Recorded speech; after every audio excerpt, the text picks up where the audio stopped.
Hello दोस्तों, स्वागत है आप सभी का एक बार फिर से हमारे यूट्यूब चैनल में। आशा करते हैं आप लोग स्वस्थ होंगे, मस्त होंगे और अपनी तैयारी में व्यस्त होंगे। आपकी तैयारी को ध्यान में रखते हुए हम लोग मध्यकालीन इतिहास की क्लास लाए हैं। मध्यकालीन इतिहास के अंतर्गत हम लोग दिल्ली सल्तनत पढ़ रहे हैं। दिल्ली सल्तनत के अगर कार्यकाल की बात की जाए तो इसका कार्यकाल होता है 1206 से लेकर 1526 ईस्वी के बीच। आखिर कितने लंबे समय पे दिल्ली सल्तनत पे 5 वंश शासन करते हैं। वे 5 वंश कौन-कौन से हैं, ये आपको बता दिया गया है। अभी हम लोग दिल्ली सल्तनत का जो तीसरा वंश पढ़ रहे हैं, कौन-सा वंश पढ़ रहे हैं? तुगलक वंश पढ़ रहे हैं। तुगलक वंश के अगर कार्यकाल की बात की जाए तो इसका कार्यकाल होता है 1320 से लेके 1414 ईस्वी के बीच में होता है। और देखा जाए तो दिल्ली सल्तनत पे सबसे अधिक शासन करने वाला यह इकलौता वंश होता है। लगभग 94 वंश शासन करता है। और सबसे कम शासन करने वाला वंश होता है खिलजी वंश। आपको बताया गया था 1290 से लेके 1320 ईस्वी के बीच खिलजी वंश का शासनकाल होता है। और तुगलक वंश के बारे में हम लोग अध्ययन कर रहे हैं तो तुगलक वंश के संस्थापक के बारे में जान लेते हैं। तुगलक वंश के संस्थापक थे गियासुद्दीन तुगलक थे। गियासुद्दीन तुगलक की मृत्यु के पश्चात देखा जाए तो फिर जो अगले शासक होते हैं मोहम्मद बिन तुगलक होते हैं। कौन होते हैं? मोहम्मद बिन तुगलक होते हैं। मोहम्मद बिन तुगलक देखा जाए तो दिल्ली सल्तनत पे सबसे शिक्षित शासक, सबसे शिक्षित व सबसे विद्वान शासकों में से एक होते हैं। उनकी तरह यह कह सकते हैं मोहम्मद बिन तुगलक की जैसे ना ही दिल्ली सल्तनत में कोई शिक्षित शासक शासन किया और ना ही करेगा। यानी कहने का तात्पर्य यह है कि जब मोहम्मद बिन तुगलक की मृत्यु हो जाती है तो उनके पश्चात कोई भी इतना शिक्षित शासक दिल्ली की राज गद्दी पे या दिल्ली की बागडोर पे आसीन नहीं होता है। उसके बाद जब मोहम्मद बिन तुगलक की मृत्यु होती है तो अगले शासक होते हैं फिरोज शाह तुगलक। फिरोज शाह तुगलक के कार्यकाल के बारे में जान लेते हैं। फिरोज शाह तुगलक का कार्यकाल होता है 1351 से लेकर 1388 ईस्वी के बीच। फिरोज शाह तुगलक का शासनकाल के बारे में अगर बात की जाए तो इनका शासनकाल होता है 1351 से लेकर 1388 ईस्वी के बीच फिरोज शाह तुगलक के शासनकाल होता है। फिरोज शाह तुगलक से संबंधित काफ़ी जानकारी हम लोग पढ़ चुके हैं या कह सकते हैं काफ़ी जानकारियाँ आपको लिखा दी गई है जो आपके परीक्षा के दृष्टिकोण से काफ़ी महत्वपूर्ण साबित होते हैं। उसके साथ अभी हम लोग जो फिरोज शाह तुगलक के शासनकाल में उन्होंने ऐसी कौन सी रणनीति या कौन सी नीतियाँ लाई जिससे उनके प्रजा या कह सकते हैं उनके साम्राज्य में काफ़ी अच्छा माहौल था। तो इन सबको देखते हुए हम लोग कल की क्लास को एक बार रिवीजन कर लेते हैं। कल की क्लास में हम लोग क्या क्या अध्ययन किए थे उसके बारे में एक बार जल्दी से रिवीजन करेंगे। उसके बाद आज की क्लास फिर हम लोग पुनः स्टार्ट करते हैं। कल की क्लास में आपको बताया गया था फिरोज शाह एक खैराती अस्पताल की निर्माण करते हैं। क्या करते हैं? खैराती अस्पताल का निर्माण करते हैं जिसको दारुल सफ़ा कहा जाता है। क्या कहा जाता था? दारुल सफ़ा कहा जाता था। दारुल सफ़ा के अंतर्गत देखा जाए तो जो भी इसमें हकीम या कह सकते हैं जो भी डॉक्टर नियुक्त होते थे वे काफ़ी योग्य होते थे। इसके पहले आपको बताया गया था कि जो फिरोज शाह तुगलक थे उनके शासनकाल में योग्य व्यक्तियों को उनके गुण और उनकी योग्यता के हिसाब से उनको पदों पर नियुक्त किया जाता था। जब अगर शासन में किसी योग्य व्यक्तियों को नियुक्त किया जाए तो जाहिर सी बात है इस अस्पताल में भी योग्य डॉक्टर या कह सकते हैं जो हकीम होंगे वे भी योग्य होते।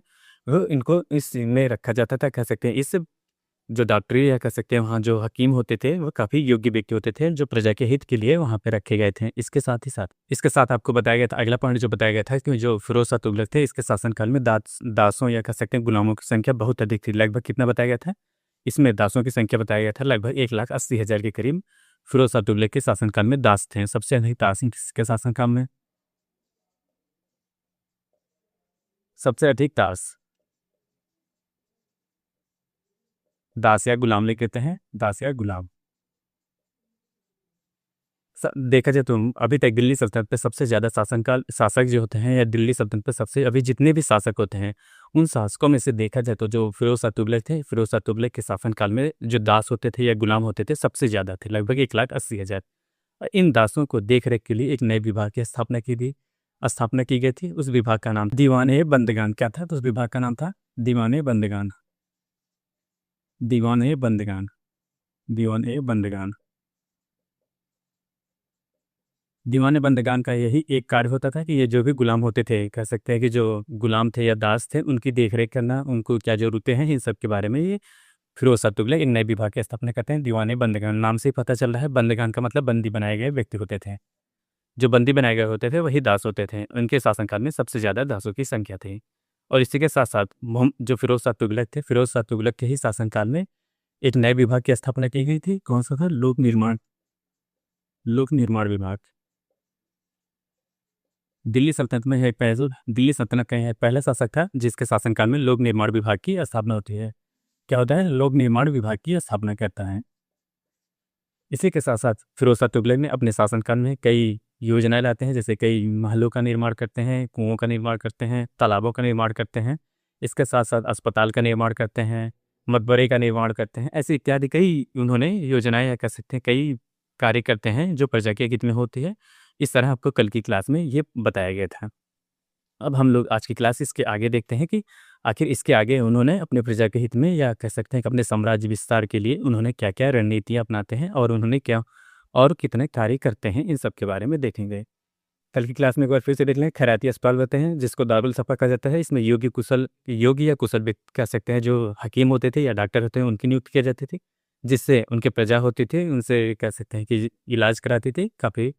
उसके बाद दूसरा बनाया गया, सबसे अधिक दास थे इनके शासनकाल में 1,80,000 के करीब थे और उनको उन दासों को देखने के लिए एक नया विभाग था, दीवाने बंदगान, एक नया विभाग होता था। उसके बाद दिल्ली सल्तनत का एक ऐसा सुल्तान था जिसके शासनकाल में लोक निर्माण विभाग की स्थापना होती है। ये आपको कल की क्लास में बताया गया था। अब इसके आगे हम लोग आज की क्लास में देखते हैं। जब फिरोज शाह तुगलक इन सब कार्य करते हैं, जैसे कहा गया आपको बताया गया था, फिरोज शाह तुगलक अपने शासनकाल में 20 महलों का निर्माण करते हैं। आखिर जब महल बन रहे तो महल बनने के लिए कोई ना कोई वास्तुकार होगा। ये कह सकते हैं वास्तुकार का मतलब वो कह सकते हैं कि एक इंजीनियर होता है। इंजीनियर का कार्य ये होता है कि महल का निर्माण कैसे किया जाए, कहाँ पे किया जाए, इसमें क्या क्या ये सामान लगेंगे, ये सब के बारे में। और देखा जाए तो फिरोज शाह तुगलक के शासनकाल में सबसे कह सकते हैं जो वास्तुकार थे या महान वास्तुकार थे या मुख्य वास्तुकार थे, इनके शासनकाल में मुख्य वास्तुकार कौन थे? मुख्य वास्तुकार थे, वास्तुकार को अंग्रेजी में कहा जाता है आर्किटेक्चर। मुख्य वास्तुकार थे मलिक, इनके वास्तुकार थे जो मुख्य वास्तुकार थे मलिक गाजी सहना। कौन थे? मलिक गाजी सहना। मलिक गाजी सहना ये मुख्य वास्तुकार थे। इनका कार्य था या कह सकते हैं कि जैसे कह सकते हैं फिरोज शाह तुगलक को अपने साम्राज्य में या कह सकते हैं दूसरे राज्य में अगर कोई महल निर्माण करना होता था, वे अपने इस जो मुख्य वास्तुकार थे मलिक गाजी सहना से कहते थे कि मुझे एक महल का निर्माण करना है, ये आपकी है, मतलब ये यहाँ पे करना है। तब वो इनका कार्य होता था, वे वहाँ पे जाते थे, उसका निरीक्षण करते थे। निरीक्षण करने के पश्चात फिर वे बताते थे कि हाँ इस वस्तु में या मतलब कि इस महल के निर्माण में ये सामान लगेंगे या कह सकते हैं इतना खर्च आएगा। उस खर्च को वे अपने एक विभाग बनाया गया था, उस विभाग के पास ले जाते थे कि फिर वो अगर वह विभाग मंजूरी देता था फिर वह महल निर्माण होता था, अगर वह मंजूरी नहीं देता था तो महल का निर्माण नहीं होता था। इस प्रकार था। और इसके साथ-साथ आपको ये भी बताया गया कि जैसे वर्तमान समय में देखा जाए तो जिस हिसाब से कह सकते हैं जो नया विभाग था इनके शासनकाल में, जो इसके देख-रेख के लिए कह सकते हैं जो महल निर्माण के लिए धन जो आवंटित होता था, महल निर्माण के लिए धन आवंटन के लिए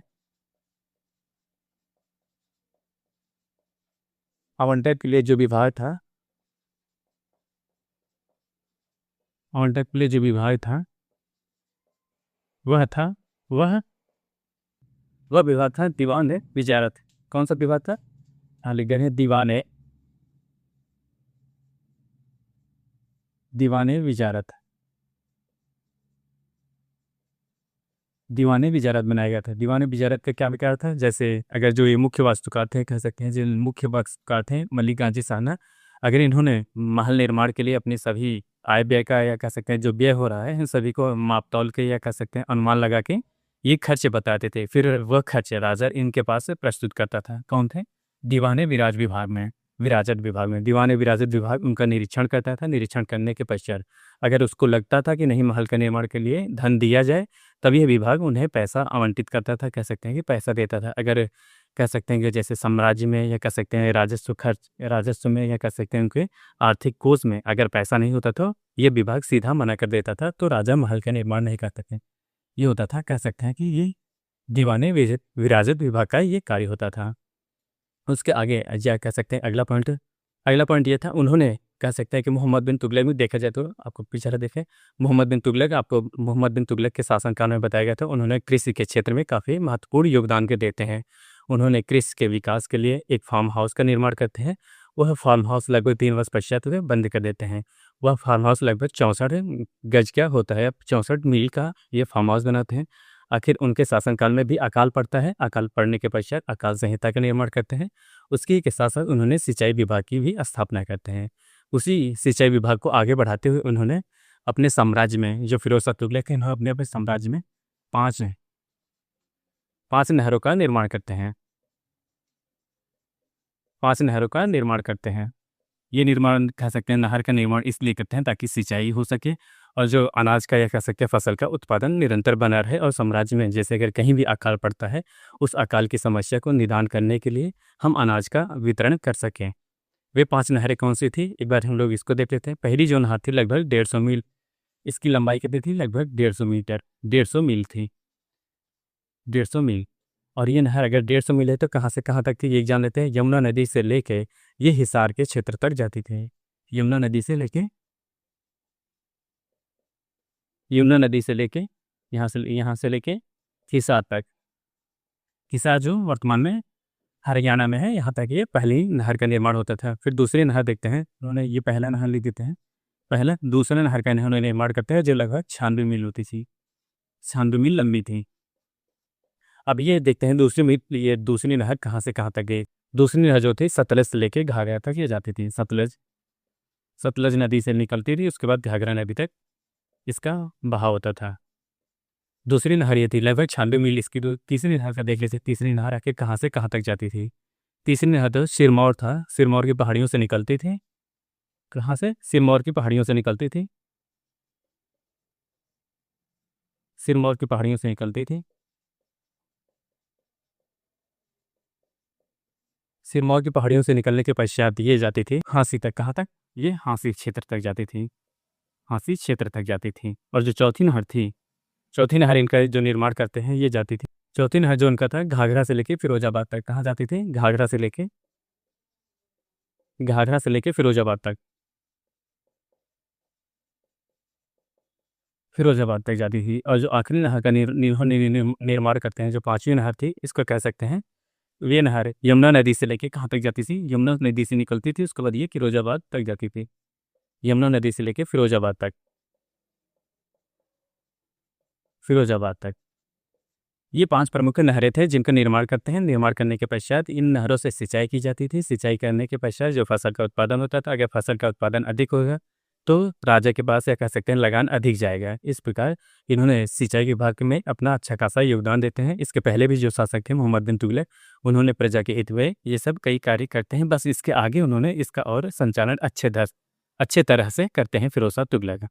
और इसी के साथ साथ फिरोज शाह जो तुगलक थे, उन्होंने जैसे नहर का निर्माण कर देते हैं, उन्होंने अपने अगर जैसे जहाँ नहर का निर्माण नहीं हो पा रहा है या नहर का कह सकते हैं नहर नहीं जा पा रही, वहाँ पे कुओं का निर्माण करते हैं। जैसे आपको पहले बताइएगा, उन्होंने लगभग 100 कुआं और कई सरायों का निर्माण करते हैं।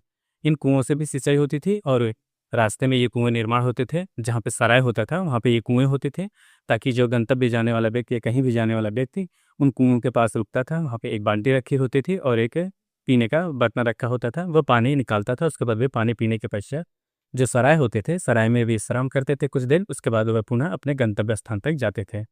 ये फिरोज शाह तुगलक के शासनकाल में होता था।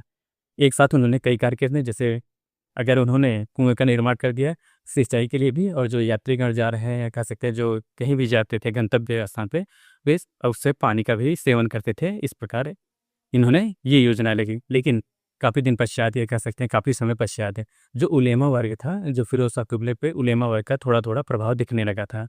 उन्होंने जो ये सिंचाई विभाग थी, सिंचाई विभाग पे एक प्रकार का कर उन्होंने स्थापित करता है, या उन्होंने कह सकते हैं कि कर लगाते हैं। वह कर कौन था? एक बार उस कर का नाम जान लेते हैं। वह सिंचाई का था। देखिए यहाँ लिख दें, सिंचाई का कौन था? सिंचाई का था, सिंचाई का था हक ए सर्व। हक ए सर्व एक नया सिंचाई विभाग कह सकते हैं, नया कर स्थापित करते हैं जो सिंचाई विभाग था। और ये कर स्थापित करने वाला यह कर लगाने वाला दिल्ली सल्तनत का यह पहला शासक था जिन्होंने यह कर लगाते हैं। कौन सा कर होता है? सिंचाई कर होता है। सिंचाई आप चाहे नहर से करिए, या अगर नहर से सिंचाई कर रहे हैं तो नहर से सिंचाई कर रहे हैं तो नहर से सिंचाई करने के पश्चात आपको कुछ टैक्स देना होगा। वह होता था कुल उत्पादन का 1/10 भाग, आप कह सकते हैं 1/10 भाग, 1/10 भाग उत्पादन का, उत्पादन का सि, सिंचाई कर के रूप में देना होता था। 。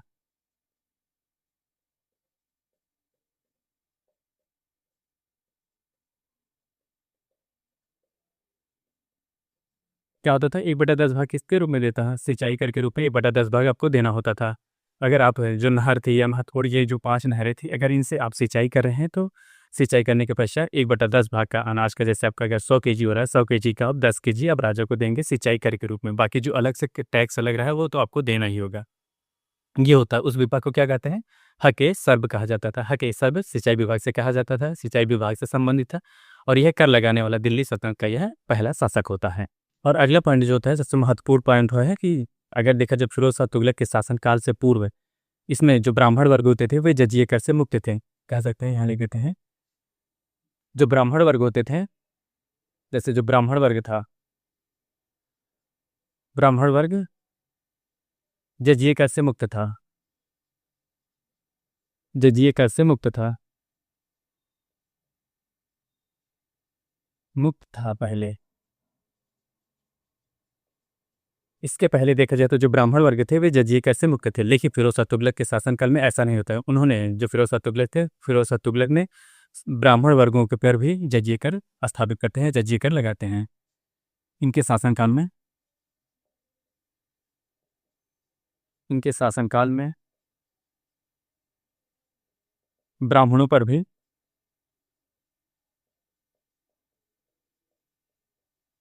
जजिये कर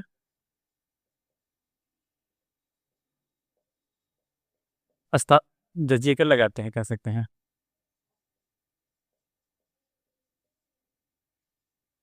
इसके पहले या जितने भी शासक होते हैं वे ब्राह्मण को छोड़कर बाकी सभी के ऊपर जजिये कर स्थापित करते हैं। जजिये कर ऐसा कर होता है जो धार्मिक कर होता है। धार्मिक कर का मतलब होता है, जैसे अगर आप हिंदू धर्म से संबंध है तो हिंदू धर्म वाले अगर अपने किसी भी तीर्थ स्थान पर जाते थे, वे सुल्तान को या कह सकते हैं उस सल्तनत को या उस राजा को कुछ अपने जो ईश्वर होते थे उनसे मिलने के लिए, कह सकते हैं उस स्थान पर जाने के लिए सुल्तान को टैक्स के रूप में कुछ पैसा दिया जाता था या अनाज दिया जाता था। जो भी उस समय टैक्स दिया जाता था वे परंपराएं थी। ये केवल हिंदू धर्म से संबंधित थी। जजिये कर होता था एक धार्मिक कर होता है, वो हिंदू धर्म से संबंधित था पहले।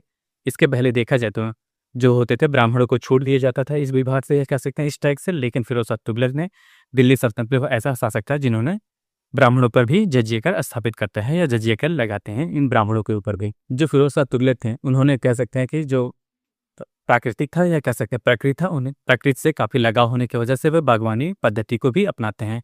कह सकते हैं जो फिरोज शाह तुगलक थे वह प्रकृति से प्रकृति प्रेमी थे। यहाँ लिख देते हैं वह प्राकृतिक प्रेमी थे। प्राकृतिक प्रेमी, प्रकृति प्रेमी प्रेमी होने की वजह से इन्होंने अपने एक शासनकाल में, यह कह सकते हैं अपने दरबार में, उन्होंने काफ़ी बड़ा एक बागानी पद्धति का भी, यह कह सकते हैं बागानी उद्यान लगाते हैं। बागानी उद्यान, बागानी उद्यान लगाते हैं, कह सकते हैं जो बागानी पद्धति होती है उनसे उनका साम्राज्य में अपना विस्तार कराते हैं, साम्राज्य में उस पद्धति को भी अपनाने का ही योजना लागू करते हैं फिरोज शाह। तो इन्होंने, और इसी के साथ साथ जो फिरोज शाह तुगलक है अपने शासनकाल में या अपने राज्य में, कह सकते हैं कि अपने शासन में या अपने दरबार में उन्होंने लगभग